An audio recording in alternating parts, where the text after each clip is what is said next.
Hello, this is Jeffrey T. Fertiller. Welcome back to our YouTube channel, Service Management Leadership.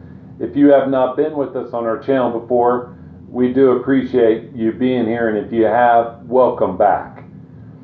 We do appreciate all of our viewers, all of our visitors. Hope our channel provides value to you.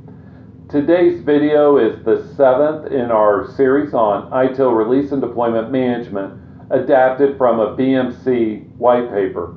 Also, I want to encourage you to look below in the description to see links to related playlists.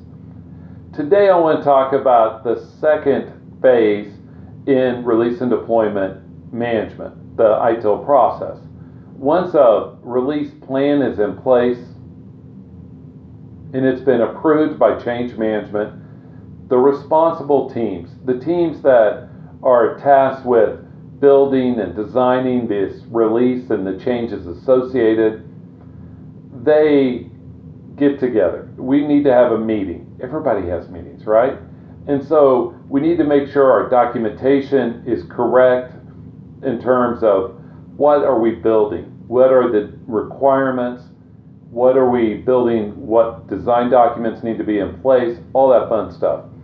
These are created to ensure that the developers will be able to build the release package as accurately and as efficiently as possible.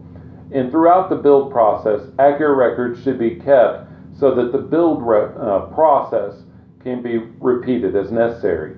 I see it all the time, especially with releases that have changes that fail. We need to be able to replicate. Also, most organizations typically follow very stringent procedures or even provide standard templates for building a complete release package, And so let's back up, and since I fumbled that, let's talk about this. So most organizations have a template for what the building of a release package will look like. That makes sense, right? We want to have it as standardized as possible, so every time we have a release, they all look the same. Also, we want to ensure that we are utilizing and following this standardized way at every step. Testing happens throughout the process. Many people are fooled into thinking that it's tested right before we throw it into production. It shouldn't be, should it? It should be testing along the way.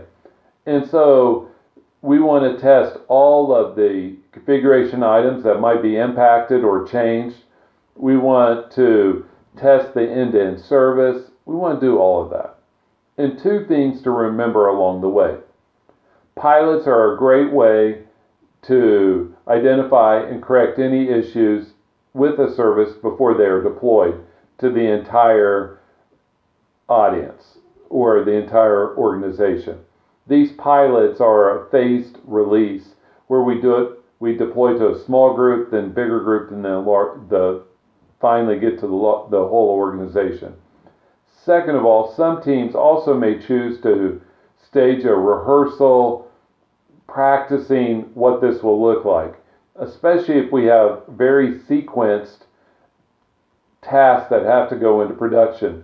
We may choose to have a walkthrough the week before just to make sure everybody understands what they're going to do.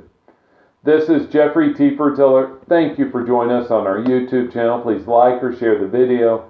Subscribe to our channel. Leave me feedback below as well. I'd love to hear from you. And feel free to connect with me on LinkedIn. I hope you have a great day. Bye.